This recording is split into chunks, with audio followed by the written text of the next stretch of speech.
시어머니는 동네 사람들 사이에서 늘 부자 노인으로 불렸다.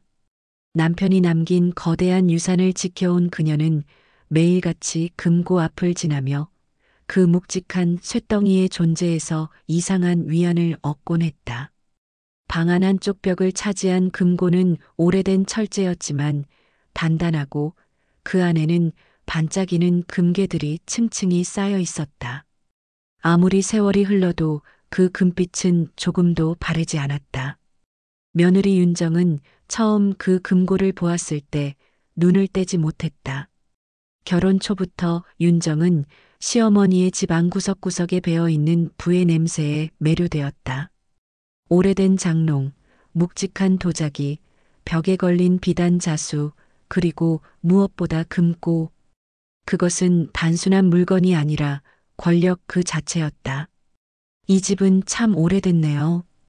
윤정이 처음 시어머니 집에 들어왔을 때 조심스레 말했다. 오래돼서 좋지. 오래된 건 쉽게 무너지지 않아. 시어머니는 그 말에 묘한 의미를 담아 웃었다. 그 웃음이 윤정에게는 늘 불편했다. 그녀는 매달 남편의 월급으로 빠듯한 살림을 꾸리면서도 시어머니가 방 앙금고를 열 때마다 들려오는 덜컥하는 금소금에 신경이 곤두섰다. 마치 자신이 영원히 닿을 수 없는 세계가 그 안에 있다는 신호 같았다. 시간이 흐르며 윤정의 마음속에는 미묘한 균열이 생겼다. 처음에는 단순한 호기심이었다. 도대체 그 안에는 얼마나 많은 금이 들어있을까? 하지만 곧 그것은 질투와 탐욕으로 변해갔다. 남편은 무기력했고 시어머니는 늘 냉정했다. 윤정은 자신이 이 집에서 손님으로만 존재한다는 사실을 견딜 수 없었다. 그날은 늦여름의 한밤이었다. 집안이 조용했다. 시어머니는 이틀째 교회 수련회에 가 있었다. 윤정은 남편이 잠든 방에서 살금살금 나와 시어머니의 방으로 들어갔다. 금고 앞에 서자 심장이 요동쳤다. 금고 문 위에 반짝이는 자물쇠, 그리고 그 아래의 번호 다이얼. 시어머니가 전화로 비밀번호를 언급한 적이 있었다. 그때는 무심히 들었지만 윤정은 그 말을 기억하고 있었다. 우리 결혼기념일이 내 생일보다 중요하지.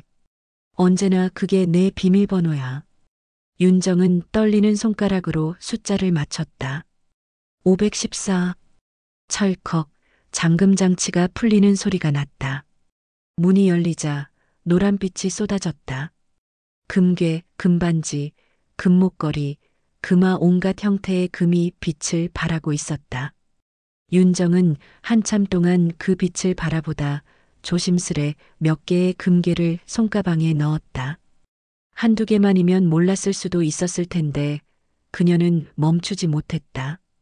금고가 반쯤 비었을 때에야 정신을 차렸다. 그날 이후 윤정은 마음이 급해졌다.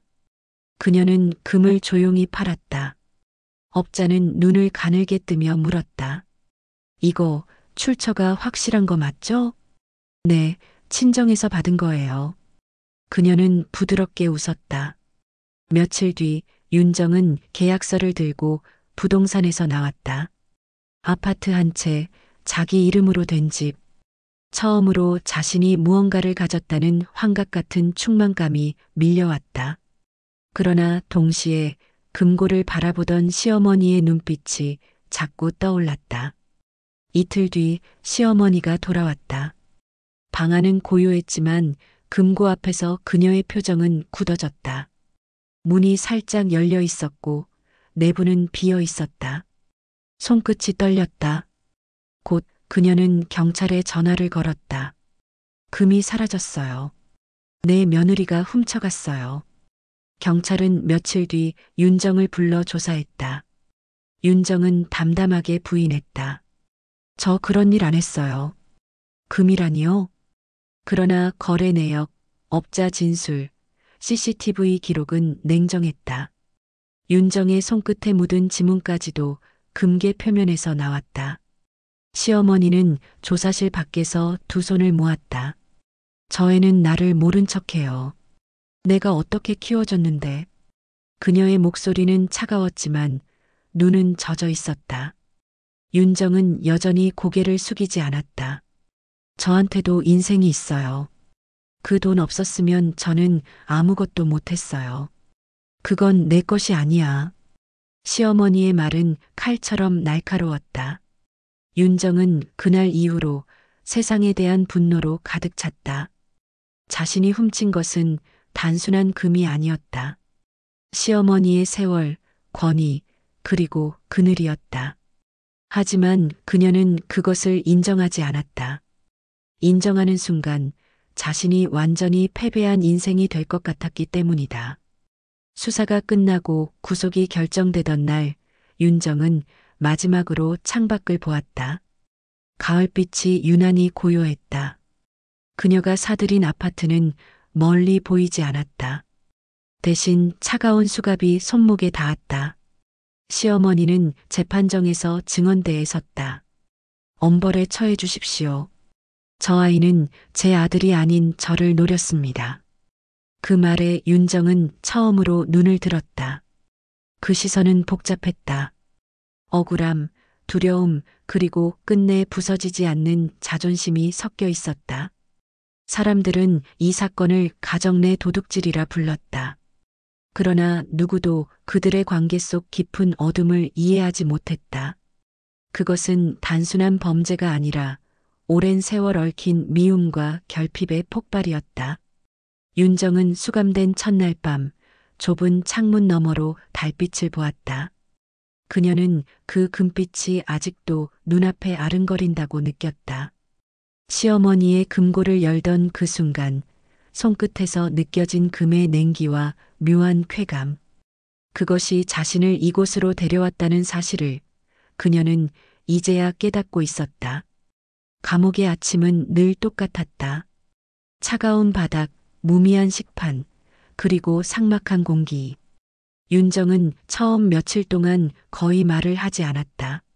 세상과 단절된 공간에서 그녀는 자신이 누구였는지도 잊혀가는 기분이었다. 그러나 밤이 되면 여전히 시어머니의 목소리가 귓가를 맴돌았다. 그건 내 것이 아니야. 그 말이 자꾸만 떠올랐다. 처음엔 분노가 치밀었지만 시간이 지날수록 이상하게도 그 말 속에 다른 무게가 느껴졌다. 마치 시어머니가 단순히 금을 빼앗겼다고 화내는 것이 아니라 자신이 끝내 이해받지 못한 어떤 삶을 꾸짖는 듯했다. 윤정은 낮에는 봉제 작업을 하고 밤에는 얇은 담요 속에서 하루를 되짚었다. 나는 왜 그랬을까? 그 금이 정말 필요했을까? 하지만 곧 또 다른 목소리가 속삭였다. 그건 내가 처음으로 가진 기회였잖아. 내 인생을 내 손으로 쥔 첫 순간이었잖아. 그런 생각이 반복될수록 윤정은 혼란스러웠다. 자신이 도둑인지 피해자인지조차 모호해졌다. 며칠 후 교도관이 그녀를 불렀다. 면회객이 왔어요. 윤정은 천천히 고개를 들었다.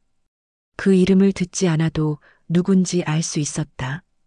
유리창 너머에 앉은 시어머니는 이전보다 많이 야위어 있었다. 주름 사이로 피로와 슬픔이 얽혀 있었다.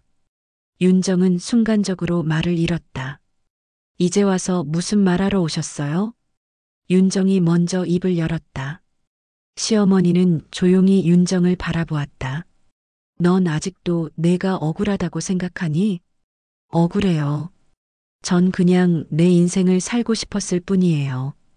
그 인생이 남의 걸 훔치는 거라면 그건 내 인생이 아니야. 그 말은 다시금 칼날처럼 윤정의 가슴을 파고들었다. 하지만 이번엔 반박할 힘이 나지 않았다. 그녀는 시선을 돌리며 낮게 물었다. 그 금 아직 다 가지고 있나요? 시어머니는 잠시 침묵하다가 뜻밖의 말을 꺼냈다. 없어. 다 정리했어. 왜요? 보면 내 얼굴이 생각나서. 그 대답에 윤정은 처음으로 입술을 깨물었다. 가슴속 어딘가가 무너지는 소리가 들렸다. 면회가 끝나고 돌아오던 길에 윤정은 복도 창문에 비친 자신의 얼굴을 보았다. 그곳에는 예전의 자신이 없었다. 금빛을 탐하던 여자도 억울함을 내세우던 며느리도 아니었다. 오직 어딘가 길을 잃은 한 인간만이 서 있었다. 시간은 천천히 흘러갔다. 계절이 2번 바뀌고 윤정은 모범수로 감형을 받았다. 출소가 다가오자 그녀는 막연한 두려움을 느꼈다. 세상으로 돌아가도 어디로 가야 할지 알 수 없었다. 남편은 이미 이혼 서류를 보냈다. 집도 돈도 가족도 남지 않았다. 출소하던 날 그녀는 회색 하늘을 바라봤다. 감옥 담벼락 너머의 세상은 생각보다 조용했다. 교도관이 건넨 봉투 안에는 남편이 보낸 마지막 정상금과 오래된 사진 한 장이 들어 있었다. 결혼식 날 자신과 시어머니가 함께 찍은 사진이었다. 그때의 시어머니는 웃고 있었다. 그 미소가 낯설 만큼 따뜻했다. 윤정은 그날 바로 시어머니의 집으로 가지 않았다. 며칠 동안 고시원에 묵으며 일을 구했다. 세탁소 아르바이트를 하면서 하루하루를 버텼다. 그러나 어느 날 우연히 고용센터 게시판에서 유품 정리 인력 모집 공고를 보게 되었다. 시급이 높았다. 윤정은 깊은 생각 끝에 그 일을 신청했다. 며칠 뒤 배정된 주소를 보고 숨이 멎었다. 그곳은 시어머니의 집이었다. 집 앞에서 망설이다 문을 열자 오래된 냄새가 스며들었다. 낯익은 가구들, 벽의 자수, 그리고 금고. 금고는 여전히 그 자리에 있었지만 문은 열려 있었고 안은 텅 비어 있었다. 그 안쪽 벽에는 종이 한 장이 붙어 있었다. 윤정아, 금보다 무거운 건 후회란다. 이제 내 몫의 삶을 살아라. 윤정은 그 문장을 몇 번이고 읽었다. 눈물이 떨어져 금고 바닥을 적셨다. 그제야 알았다. 시어머니는 자신을 증오하면서도 끝내버리지 못했던 것이다. 며칠 뒤 유품 정리를 마치고 나오는 길에 이웃이 말을 걸었다. 그 노인 참 기이했어요. 돌아가시기 전에 금을 전부 팔아서 기부하셨대요. 손자 이름으로 장학재단 만든다더군요. 윤정은 아무 대답도 하지 않았다. 다만 하늘을 올려다봤다. 흐린 구름 사이로 한 줄기 햇빛이 비쳤다. 그녀는 천천히 집을 나와 버스 정류장으로 걸었다. 가방 속에는 금고에서 발견한 종이와 오래된 결혼사진이 들어 있었다. 손끝이 그 사진의 가장자리를 어루만질 때마다 시어머니의 목소리가 귓가에 들리는 듯했다. 오래된 건 쉽게 무너지지 않아. 윤정은 조용히 눈을 감았다. 시어머니의 말은 결국 자신에게로 돌아온 예언이었다. 금도 욕망도 분노도 무너졌지만 그 모든 잔해 위에 새로운 자신이 서야 한다는 뜻이었다. 버스가 도착했다. 그녀는 마지막으로 뒤돌아 시어머니의 집을 바라보았다. 창문 사이로 바람이 스며들고 커튼이 미세하게 흔들렸다. 마치 시어머니가 여전히 그곳에 있는 듯했다. 윤정은 입술을 떨며 속삭였다. 이제야 알겠어요, 어머니. 오래된 건 참 단단하네요. 버스가 출발했다. 창밖으로 익숙한 동네가 천천히 멀어졌다. 윤정은 주머니 속 종이를 꼭 쥐었다. 종이의 모서리가 손끝을 스쳤다. 그 감촉이 이상하게도 따뜻했다. 차창 밖으로 햇살이 비치자 잠시 금빛이 반짝였다. 그것은 더 이상 욕망의 빛이 아니었다. 용서의 빛이었다. 그리고 윤정은 처음으로 마음속 깊은 곳에서 미약한 평화를 느꼈다.